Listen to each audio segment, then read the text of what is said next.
This is a production of WTVI PBS Charlotte. The following episode of Charlotte, a City of International Success, is brought to you by Central Piedmont Community College and viewers like you. Thank you. 3, 2, 1.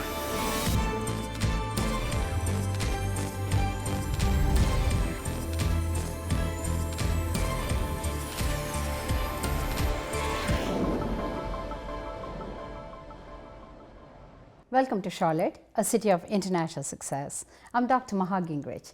Today our guests are Sigrid and Brigitte. Sigrid and Brigitte, welcome to our show. Welcome. And Sigrid, can you give me your full name?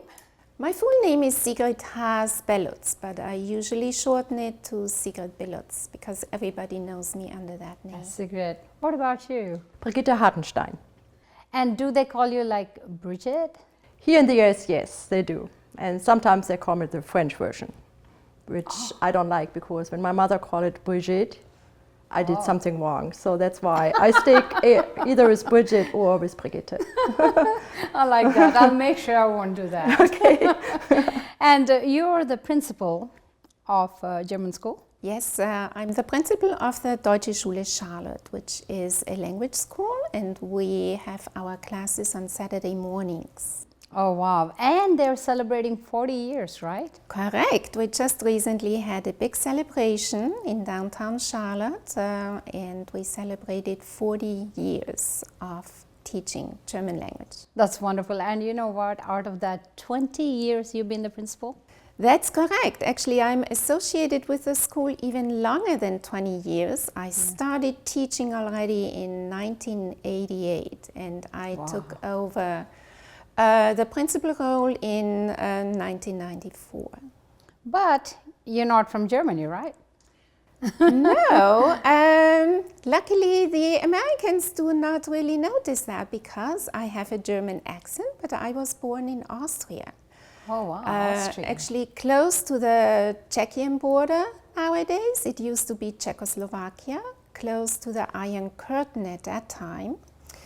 But some might be surprised that an Austrian is running a German school, and I just want to say that Austria and Germany share a lot of common history, and at some points, various points in history, we also were united. And we both have German as an official language, and in both countries, the Germans are the majority of the people living there. Oh, okay. And did you always wanted to be a principal when you're growing up, or?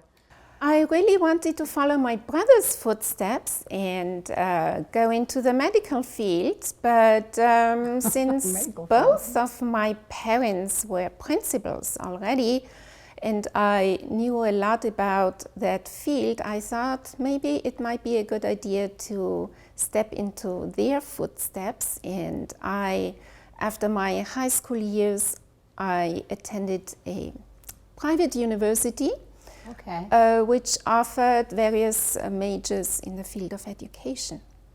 Oh, isn't that wonderful? Okay, so you're following your parents' footsteps. And Brigitte, you are from Germany. I am. Okay, I just want to get the story right. And actually, I was born and raised in a small town close to the Neanderthal. Okay. That's a location most of the Americans know, at least. Closer to Frankfurt? It's 2 hours north of Frankfurt. It's Düsseldorf, the biggest city is Düsseldorf in this area. And I have 3 brothers. I'm the third child. And my father was a brick worker, so we didn't have much money, but we were always, I have to admit, we had a really happy childhood. You know, I hear that all the time. We didn't have money, but I had a happy childhood. And I think that is so important for the growth of a child, because it's the parents and the family just being together, having fun with whatever you have, versus constantly thinking about what is it you don't have. Absolutely, and we had everything. Especially my mom was at home; she stayed at home, and so that was very good for us. Coming from school, we had so much to tell her, and also when we were growing up, I graduated when I was 23 years old. But I graduated from college, but I stayed at home. I lived at home. I went to the College of Wuppertal, So that was good. The other thing was I was always working. When I was 16, I started to work because, as I said, a big family. You need. I had to get some money, and I get some subsidized from the government, but still I had to work. And we had a rule at our house. A rule? Yes, a special rule, not a special one, but my mom told us, you know, she's doing the laundry, she's feeding us, so whatever we got as an income, we had to share, which means 1/3 we had to save, put on a bank account. 1/3 we can spend, whatever that is, 1/3. On your personal spending. On a personal spending, like going to movies or maybe just have a car. And the other 1/3 goes to my mom in order to cover all the expenses for the house, yes. I like that. So you need to save, you need to contribute to the house, and then you can spend on yourself. Correct. And that way you really have a goal as to what you're doing with your money. Absolutely. Especially in a younger life, it's very hard. You know, you get that money and you want to spend it all on yourself, you know, so that makes sense. And especially we knew what the cost of living is. So we know exactly what when we grow up that, you know, housing costs so much and food costs so much. So. And also your father being in brick industry, you know, winters he can't work. That is correct. At that time, he did not get any kind of allowance when he was out of work because of inclement weather. He wouldn't be able to go to work, but he would not also get any money. So in wintertime, it was really tough for my mom. But we, as kids, we enjoyed it. We went sledding with him. We really enjoyed wintertime with him because he has enough time. See, when I think about this kind of family history and what's happening and how you grew up, and it always is fascinating to see how, with all this background, where you grew up somewhere else and then you end up in Charlotte. So, Sigrid, how did you end up in Charlotte? Because I'm very curious about that story. Well, I was already in the United States already many years before. At the University of Illinois, I got a scholarship from the Austrian government to further my studies there. But it just didn't work out to stay at that time. I really loved the United States. And after coming back, I moved to Italy. I married an Italian and we spent about 7 years in Italy. And I always told my husband at that time how I loved living here in the United States, and he was traveling a lot. And one day he called me up and he said, guess where I landed? It's in a city called Charlotte, and that's where we are going to move.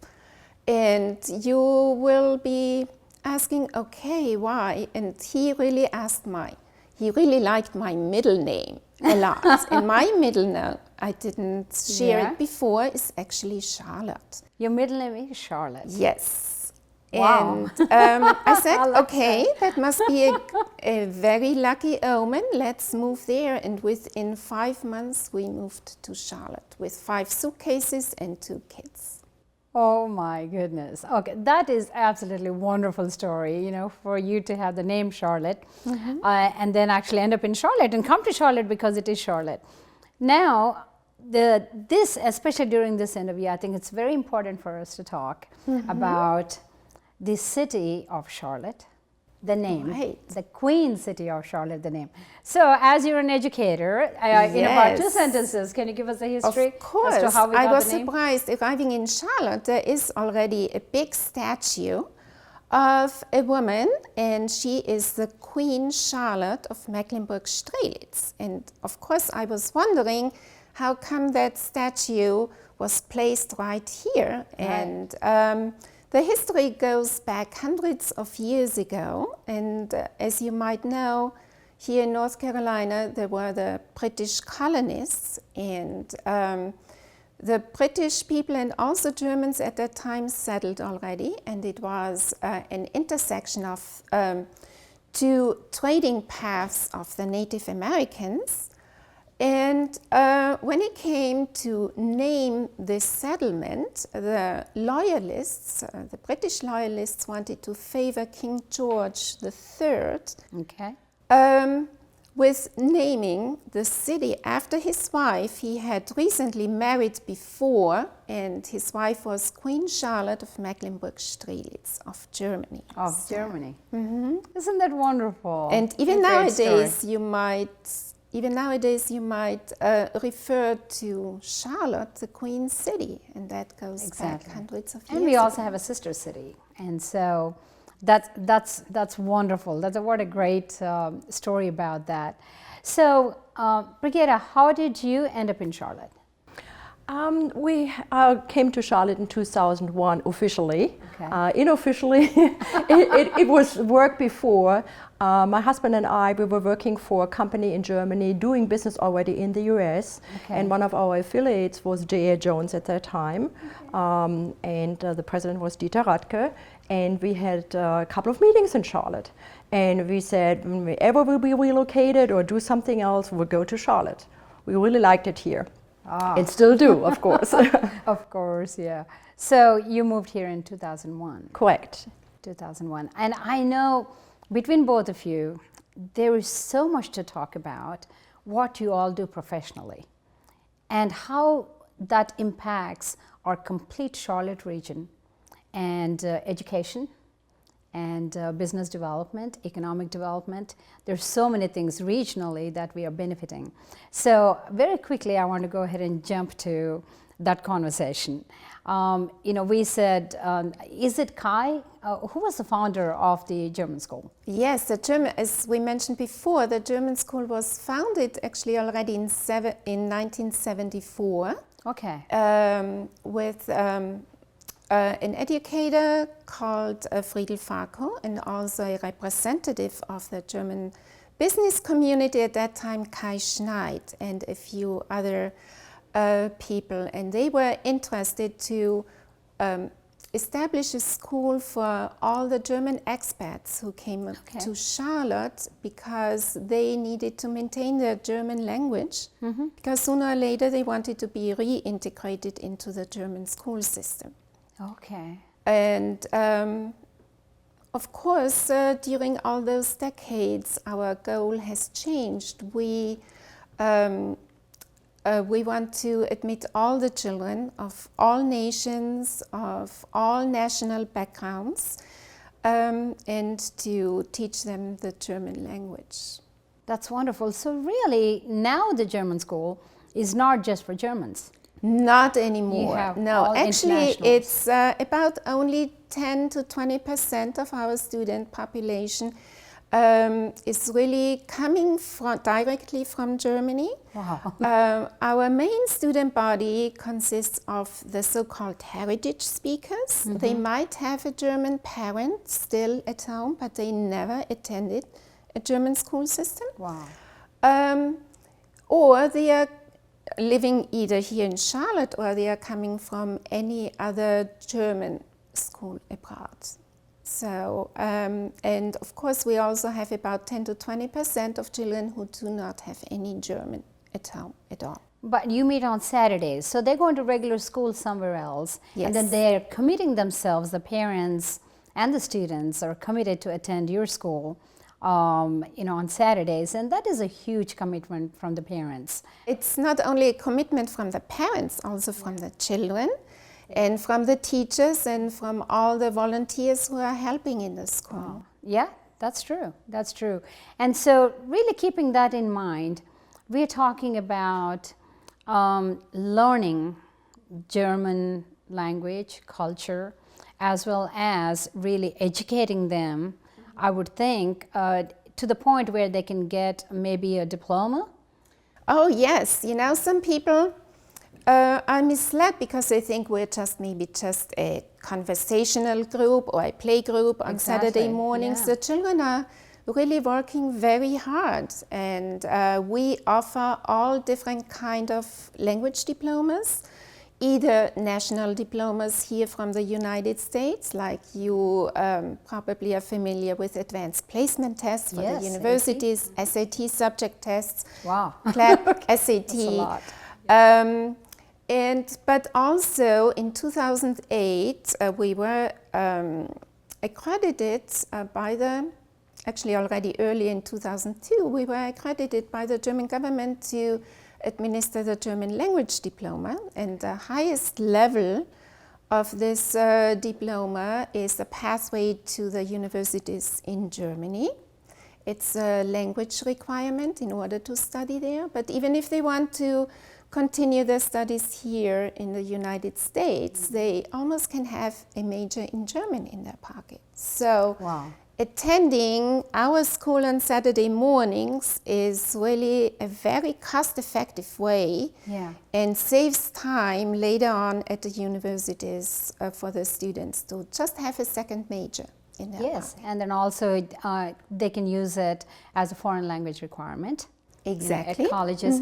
And really talking about, high school level, education in German, not only just language, like you said, in all of the subjects. I know the German Language and Culture Foundation was founded in 2007 by... In 2007 by Kurt Waldhausen, the former Honorary Consul of Germany. Wow. Yeah, his idea was, he had a vision and still has visions. Yes, he still does. And his idea was to combine music, good music, local music, jazz music, with the opportunity to raise funds to provide scholarships to students who are willing to go to Germany.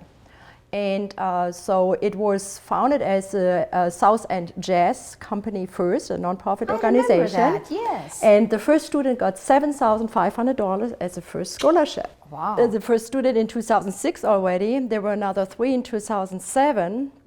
This year we will have 65 students. And in total, so far, we have more than 500 students receiving a scholarship from the foundation. 500 students? Yes. So are these students from schools as well? And then colleges? I know CPCC, Central Piedmont Community College, definitely is a recipient, and some of the students from your, by your scholarship. And UNC Charlotte. Then some schools too, right? What are they? Yes, it started with, most likely, was the German program at UNCC. Okay. And then it was extended to CPCC. They have a great German program there as well, even though just for 2 years, because most likely the students move on, possibly they'll continue their path into UNCC. However, we start also early because there's so many, we have a couple of high schools teaching German. We have more than 5,000 students at CMS learning German somehow.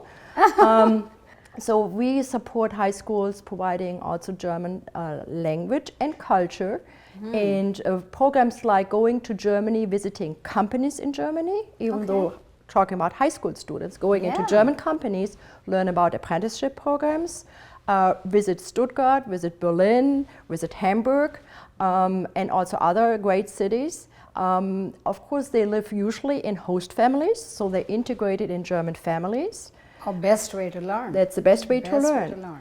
And that's our vision, to support this kind of exchange, because otherwise those students would never have the opportunity, even though they learn the language here. If they go to the country, they learn just not only the language, just maybe also some dialect, which you usually do not learn here. You learn the High German, but also the culture. Why are the Germans always on time? What does it mean? Because if they stand at the bus stop and the schedule says the bus is leaving at 12:03, the bus leaves at 12:03, and not later, not earlier. So those are the kind of impressions they bring back, and they're so excited about it. When they're coming back from their trips to Germany for 2 weeks, for 4 weeks, or maybe longer, they are telling us stories. They're writing us letters. Their parents writing us thank you letters, and telling us what they experience in Germany, and they're the best ambassadors. That is such a valuable experience. You cannot get it in a classroom. Nothing like actually going to the country, experiencing, just looking at the country and experiencing the language, the culture, how people behave, and then the things, the work ethics, and the time, all those factors into what students have to learn, younger generation have to learn in a global world. And I think without that kind of immersion and understanding, I don't think we can really learn all that just reading. And I think what Culture Foundation is doing is just incredible, because when you establish that education and then you're taking them to the next level of just, you're doing it here in the United States and you're taking them to Germany. Correct, yes. And that's something you cannot just do it, you cannot do it in a classroom. There's no doubt about that. What is also very important as of today, you know, with a major later on in German, you know, does hire you, because that's not enough. You have to add something else. So what we are focusing right now, as Sigrid was also pointing out, it's getting a global world. It's getting a very also technical with advanced manufacturing world. Think about that, and especially CPCC with the apprenticeship programs that we have. and other community colleges doing that right now as well. The combination of any kind of technical or STEM program with German is an ideal combination, because then those students point something special out. They find a niche, and they're really something special which makes them employable, quite frankly, because there's so many international companies in this area. This is a global city. That is a very important point. German companies we have the most German companies, right? More than in 235, the investment. No, more than how many? More than 235 German-based companies. 235 German. In the Greater Charlotte area. That is a lot. Yeah. And obviously, without having organizations like yours, you know, the school and the foundation, we are, and Central Piedmont Community College and UNC Charlotte and the schools, by doing what we are doing, we are able to not only give the experience of the culture, but work ethics, but bringing them into workforce. Because we are able to provide, we are training that workforce to meet the German company needs, because their way of doing things are different. Whether it's technology, whether it is a culture, whether it is business ethics, work ethics, all those things are different, like you said, being on time and those kind of things. So for me, I'm sure that you have these two wonderful organizations, but there's somebody behind. You know, there are people, your boards, that are behind this. Can you quickly tell me, Sigrid, what is your board consist of? Yes, actually, you know, there is a saying, it takes a village to raise a child. Yes. It takes the board to maintain the school. And the board consists mainly of leaders of German companies here in Charlotte, also employees of German companies, and they really invest in our school, not only financially, which we really appreciate a lot, but also their time. And not only volunteer they on the board meetings, but they get really involved on a daily basis. You cannot be surprised to find a prominent business leader of a German subsidiary at our library on Saturday mornings and handing out school books. So we really appreciate it. It really takes the whole community to run our school. That is so true. That is so true. And what about your board? Currently we have 12 people on our board. That doesn't mean we're just German only, we're very international. So you were pointing out the globalization, very important, because we also think in a global world, also American companies should look into German students, because they bring the globalization, the background with them to the employer. On our board we have really great people. Sometimes they also serve on the board of the German school. However, they're also passionate about the foundation.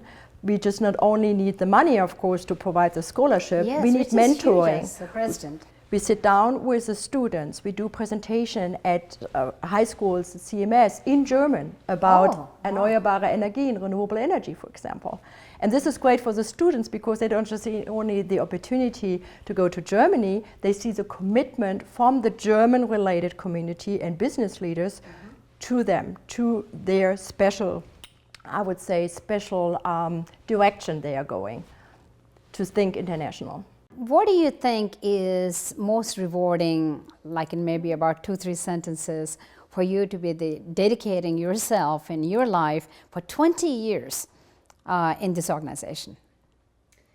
Well, I see running the German school not only as a job in itself, it's really an inner calling. I think I can combine the best parts of both worlds. I like to live here in Charlotte, it's my home, but I also want to stay connected to my heritage and to my language, and also help other families and other children achieve that goal. And instead of just hopping on a plane and fly to Germany, I just have to drive a couple of miles every Saturday morning to our German school, to our little German world, where everybody is passionate and is talking in German. It's really like being a school in Germany. You know, you talked about your rewards, you know, to see Charlotte as a global community. Yes. Right? Yeah, absolutely. And I have probably 2 seconds. Do you have anything else to add? It's rewarding to see the students when they are coming back, how passionate they are about Germany. It doesn't mean that everything is nice in Germany, but it means also that it opened their eyes. They are having an international focus on certain things. Yes. And especially, you know, German equals really European countries as well when they get all this experience. And thank you so much for being on our show. And these two organizations contribute a lot to our Charlotte region. And we thank the community and the board as well who are serving. And again, thank you for being on our show. Thank you. Thank you. Much.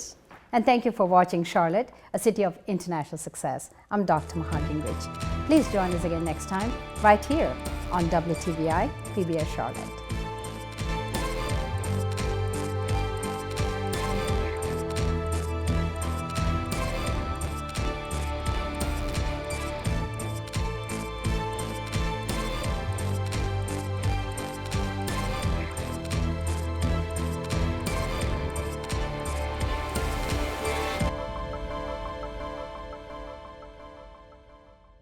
A production of WTVI PBS Charlotte.